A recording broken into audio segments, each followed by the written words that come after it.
Hello दोस्तों, मैं सौरभ आपका स्वागत करता हूं मेरे चैनल कोडिंग वर्ल्ड में, जहां हम बड़े ही आसान तरीके से सी प्रोग्रामिंग लैंग्वेज के बारे में सीखेंगे। सो प्लीज़ चैनल को सब्सक्राइब कीजिए, वीडियोस को लाइक कीजिए और शेयर भी कीजिए। तो चलिए देखते हैं। हेलो फ्रेंड्स, तो आज हम पढ़ेंगे ऑपरेटर्स के बारे में। तो आइए देखते हैं। An operator specify an operation to be perform that a value. Operators किसी भी दो वैल्यूज के बीच में एक काम यानी कि जो एक ऑपरेशन है उसे परफॉर्म करने का काम करते हैं, और ये बताते हैं कि दो वैल्यूज के बीच कौन सा काम किया जाएगा। Some operators require one operand और some operators require two operand to perform. तो पहले तो ये समझते हैं कि ऑपरेंड्स क्या होते हैं। ऑपरेंड्स का मतलब होता है यहाँ पर वैल्यूज से, वैल्यू या फिर हम उसे वेरिएबल भी बोल सकते हैं। तो कुछ ऑपरेटर्स को परफॉर्म करने के लिए एक ही वेरिएबल या एक ही वैल्यू या एक ही ऑपरेंड की ज़रूरत होती है, और कुछ ऑपरेटर्स को परफॉर्म करने के लिए दो या दो से अधिक ऑपरेंड्स या ऑपरेट वैल्यूज़ की ज़रूरत होती है।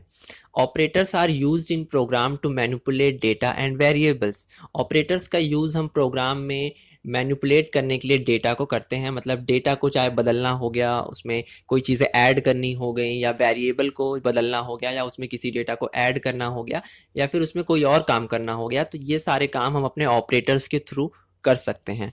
जो सी के कुछ ऑपरेटर्स हैं, जैसे कि पहले आपका है अर्थमेटिक ऑपरेटर्स। तो सबसे पहला आपका आता है अर्थमेटिक ऑपरेटर। तो arithmetic operator are used for numeric calculation. Arithmetic operators को हम न्यूमेरिक कैलकुलेशंस करने के लिए यूज करते हैं। Arithmetic operators are binary operators. Binary operator का मतलब है कि जैसा आप पहले जानते हैं कि जो हमारा कंप्यूटर है वो बाइनरी लैंग्वेज को समझता है।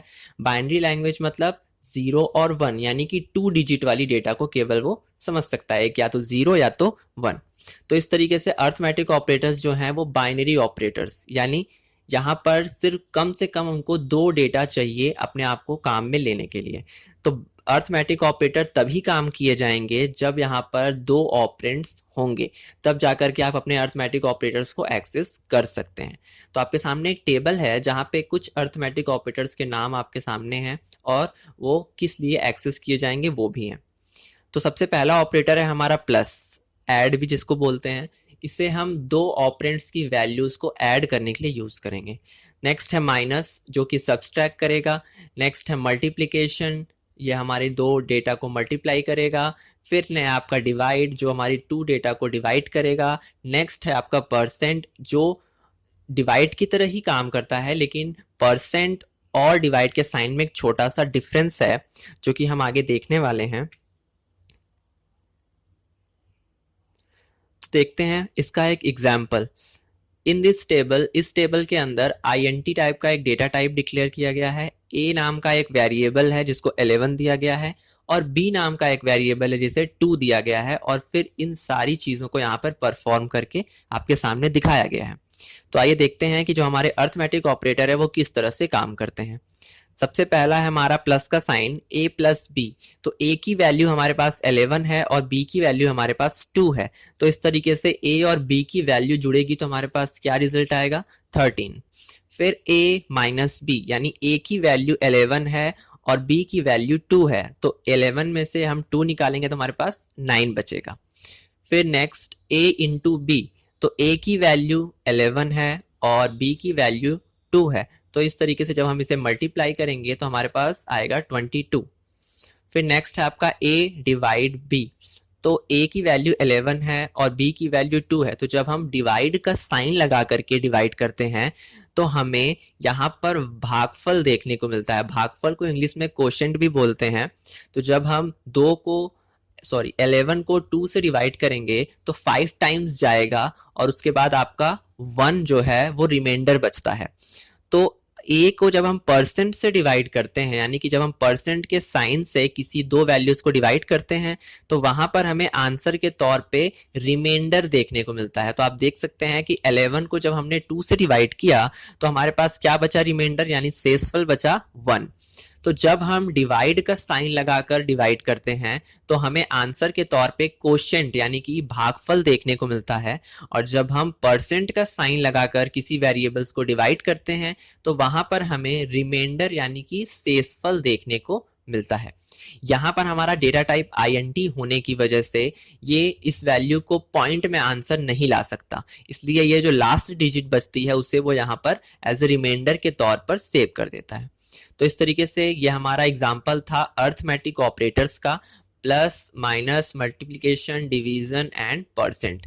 तो इन दोनों का काम थोड़ा सा सिमिलर है, लेकिन ये आंसर्स अलग अलग देते हैं। काम एक ही तरह करते हैं लेकिन इनका आंसर जो होता है वो अलग होता है। तो नेक्स्ट आपका आता है दूसरा ऑपरेटर है असाइनमेंट ऑपरेटर। असाइनमेंट ऑपरेटर का सिंपल भाषा में अगर हम बात करें तो असाइनमेंट का मतलब होता है कि किसी एक वेरिएबल को एक वैल्यू असाइन करना। तो उसे असाइन करने के लिए हमारे पास एक ऑपरेटर है जिसका नाम है असाइनमेंट ऑपरेटर। तो ये है वो हमारा operator. A value can be stored in a variable with the use of assignment operator. किसी भी वेरिएबल के अंदर हम एक वैल्यू को स्टोर करा सकते हैं एक असाइनमेंट ऑपरेटर के सहारे। तो ये है हमारा वो ऑपरेटर इक्वल का साइन। इक्वल का साइन जो है हमारा वो हमारा असाइनमेंट ऑपरेटर कहलाता है, जो कि किसी भी वेरिएबल की वैल्यू या फिर एक्सप्रेशन की वैल्यू या फिर स्टेटमेंट की वैल्यू को एक वेरिएबल के अंदर स्टोर करता है। तो ये है हमारे पास एक टेबल जिसमें हमने कुछ एग्जांपल्स लिख दिए हैं किस तरीके से वो एक्सेस करता है। तो कुछ देख लेते हैं इसका एग्जांपल। a इक्वल का साइन फिर 10। a इक्वल टू 10 का मतलब है कि a एक वेरिएबल है जिसे 10 एक वैल्यू असाइन की जा रही है।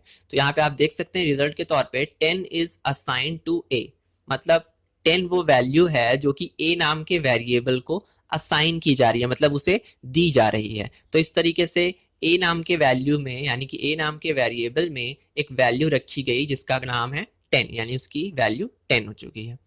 नेक्स्ट आपको देखने को मिल रहा है b इज इक्वल टू 5.55, मतलब b एक वेरिएबल है जिसके अंदर इस वैल्यू को असाइन किया जा रहा है। तो 5.55 is assign to b। b नाम के वेरिएबल को एक वैल्यू दी जा रही है। नेक्स्ट है आपका एक expression x is equal to a plus b। अब यहाँ पर दो ऑपरेटर्स काम कर रहे हैं। पहला आपका ऑपरेटर है असाइनमेंट, दूसरा आपका ऑपरेटर है अर्थमेटिक। तो सबसे पहले आपका अर्थमेटिक ऑपरेटर काम करेगा और a और b की वैल्यू को जोड़ दिया जाएगा। उसके बाद जो आंसर आएगा वो x नाम के वेरिएबल को असाइन कर दिया जाएगा।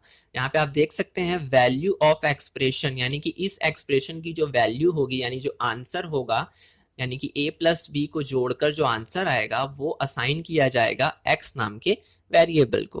तो इस तरीके से पहले जो एक्सप्रेशन होगा पहले वो परफॉर्म किया जाएगा, उसके बाद हम इस वैल्यू को इसको असाइन करेंगे।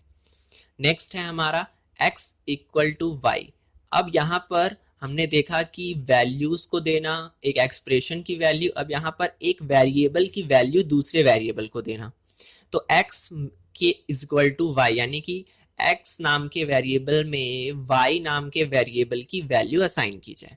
तो value of y is assign to x, यानी x की वैल्यू y की वैल्यू x नाम के वेरिएबल में रखी जा रही है। फिर b इक्वल टू a, यानी कि a की वैल्यू b नाम के वेरिएबल को असाइन की जा रही है। तो इस तरीके से असाइनमेंट ऑपरेटर काम करता है। जो लेफ्ट साइड का वेरिएबल होता है उसे राइट साइड की वैल्यू या एक्सप्रेशन की वैल्यू या फिर एक अनदर वेरिएबल की वैल्यू को लेफ्ट साइड के वेरिएबल को असाइन किया जा सकता है। तो ये था आपका दूसरा ऑपरेटर जिसका नाम है असाइनमेंट ऑपरेटर। और असाइनमेंट ऑपरेटर कुछ कंपाउंड स्टेटमेंट्स में भी काम करते हैं, जैसे हम देख लेते हैं। हमारे पास कुछ कंपाउंड असाइनमेंट ऑपरेटर्स भी हैं जो कि इस तरीके से काम करते हैं। सबसे पहला है x plus is equal to y. ये इस तरीके से क्यों लिखा जा रहा है, क्योंकि हमें बार बार एक ही वेरिएबल को लिखना न पड़े, इसलिए यहाँ पर कुछ कंपाउंड असाइनमेंट ऑपरेटर्स दे दिए गए हैं। ये इसका मतलब ये है कि x की वैल्यू में x के साथ 5 को जोड़ना। जैसे कि आप देख सकते हैं यहाँ पे वो इस सिमिलर पे लिखा गया है, यानी कि ये लिखने से और ये लिखने में दोनों बराबर हैं। हम चाहे ये लिखें चाहे ये लिखें, दोनों का काम एक ही होगा। x plus is equal to 5 मतलब x नाम के वेरिएबल में x के साथ 5 को जोड़ना। नेक्स्ट है x minus is equal to 5, तो x is equal to x minus 5। ये सभी आपके सामने जो लिखे गए हैं डेटा वो एक दूसरे से सिमिलर हैं। तो आप चाहें तो इस तरीके से भी लिख सकते हैं कंपाउंड असाइनमेंट ऑपरेटर्स, या फिर आप इस तरीके से भी लिख सकते हैं। इनको इस तरीके से लिखने का मतलब सिर्फ इतना है कि आपको बार बार एक ही वैल्यू को नहीं लिखना होता, और इस तरीके से आपको आप देख सकते हैं कि x को बार बार आपको रिपीट करना हो रहा है, और यहाँ पर x सिर्फ एक ही बार लिखा जा रहा है। तो इस तरीके से भी हम अपने कंपाउंड असाइनमेंट ऑपरेटर्स को एक्सेस कर सकते हैं, और इस तरीके से भी आप अपने वेरिएबल्स को सिंपली भी एक्सेस कर सकते हैं। तो नेक्स्ट हम देखते हैं, नेक्स्ट है आपका इंक्रीमेंट एंड डिक्रीमेंट ऑपरेटर। अब ये जो आपका इंक्रीमेंट और डिक्रीमेंट ऑपरेटर है, ये आपका काफी पावरफुल और यूजफुल ऑपरेटर है सी प्रोग्रामिंग लैंग्वेज के अंदर। C has two powerful and useful operator, increment and decrement. ये जो आपका प्लस प्लस है वो इंक्रीमेंट ऑपरेटर है, और जो माइनस माइनस है वो आपका डिक्रीमेंट ऑपरेटर है। ये आपके यूनरी ऑपरेटर्स हैं, they are unary operators, they can operate with a single operand. जैसा कि हमने असाइनमेंट ऑपरेटर में देखा था, हमारे जो असाइनमेंट ऑपरेटर्स थे वो हमारे बाइनरी ऑपरेटर्स थे, यानी कि उन्हें ऑपरेट करने के लिए दो लोगों की जरूरत होती थी।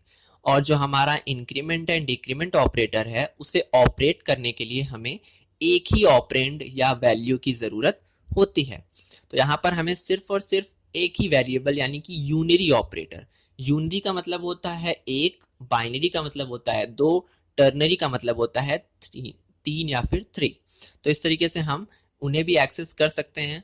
तो ये हमारा है यूनरी यानी कि एक ऑपरेंड पे काम करने वाला ऑपरेटर, ये हमारा the increment operator plus plus. ठीक है, तो इस तरीके से हम एक सिंगल ऑपरेंड के थ्रू भी इन्हें एक्सेस कर सकते हैं। अब आगे देखते हैं, the increment operator plus plus increase the value by 1 and decrement operator decrease the value by 1। अगर हमने किसी वेरिएबल के साथ इन ऑपरेटर्स को लगाया तो उस वेरिएबल की वैल्यू में अगर प्लस प्लस लगाया है हमने इंक्रीमेंट ऑपरेटर, तो एक वैल्यू प्लस हो जाएगी, और अगर माइनस माइनस लगाया है तो एक वैल्यू घट जाएगी। तो यहाँ पर हम कुछ एग्जाम्पल देख सकते हैं। Plus plus a is equivalent to a is equal to a plus 1। आप चाहें तो प्लस प्लस ए भी लिख सकते हैं और ए इक्वल टू ए प्लस 1 भी लिख सकते हैं। दोनों का काम एक ही है कि ए नाम के वेरिएबल में एक वैल्यू इंक्रीमेंट करना, यानी कि प्लस कर देना। नेक्स्ट है आपका minus minus a is equivalent to a is equal to a minus 1। तो हम माइनस माइनस ए भी लिख सकते हैं और ए इक्वल टू ए माइनस 1 भी लिख सकते हैं। तो आप चाहें तो इंक्रीमेंट ऑपरेटर ऐसे भी यूज कर सकते हैं, या सिंपली आप अपने ऐसे भी यूज कर सकते हैं। तो इस तरीके से हम अपने इंक्रीमेंट और डिक्रीमेंट ऑपरेटर को एक्सेस कर सकते हैं, जो कि एक वैल्यू को बढ़ाएगा और एक ही वैल्यू को घटाएगा भी। अब जो आपके इंक्रीमेंट और डिक्रीमेंट ऑपरेटर हैं वो दो प्रकार के होते हैं, एक होता है प्री फिक्स इंक्रीमेंट और एक होता है पोस्ट फिक्स इंक्रीमेंट। जैसा कि एक एग्जाम्पल पे समझते हैं इसे। जैसा आप जानते ही होंगे कि prepaid and postpaid SIM card मिलते हैं। तो प्रीपेड का सिम कार्ड का क्या मतलब होता है कि जो प्रीपेड सिम कार्ड्स होते हैं उन्हें एक्सेस करने के लिए आपको पहले रिचार्ज कराना होता है, उसके बाद आप उनकी सेवाओं को एक्सेस कर सकते हैं। और जो पोस्टपेड सिम कार्ड क्या होते हैं कि आप उन्हें एक्सेस करिए और मंथ के लास्ट में आपको एक बिल पे करना होगा, और उसके बाद आप उसे एक्सेस कर सकते हैं नेक्स्ट मंथ के लिए भी। तो मतलब जो प्रीफिक्स यानी कि प्रीपेड हमारा सिम होता है वो पहले हमें रिचार्ज करने के लिए बोला जाता है, उसके बाद हम उसे एक्सेस कर सकते हैं। और जो हमारा पोस्ट फिक्स इंक्रीमेंट है यानी कि पोस्ट पेड है, हम पहले उसे एक्सेस करते हैं और फिर बाद में उसका बिल पे करते हैं। तो सिमिलर आपके सामने यहाँ पे प्री फिक्स इंक्रीमेंट और पोस्ट फिक्स इंक्रीमेंट भी हैं। तो प्री फिक्स इंक्रीमेंट और डिक्रीमेंट का मतलब होता है कि सबसे पहले वैल्यू को बढ़ा देना, यानी कि वैल्यू सबसे पहले बढ़ेगी, उसके बाद वो दूसरे काम के लिए यूज की जाएगी। यहाँ पर आप देख सकते हैं उन्हें कैसे लिखा जाएगा। किसी भी वेरिएबल के पहले हमें उस साइन को लगाना होता है, यानी प्लस प्लस एक्स, यानी कि प्लस प्लस हमारा वो ऑपरेटर है, उसके बाद उस वेरिएबल की वैल्यू जिसे हमने बढ़ाना है।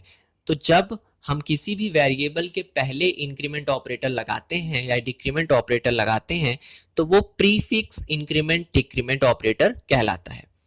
इसमें क्या होता है कि here first the value of variable is increment decrement then the new used in operation.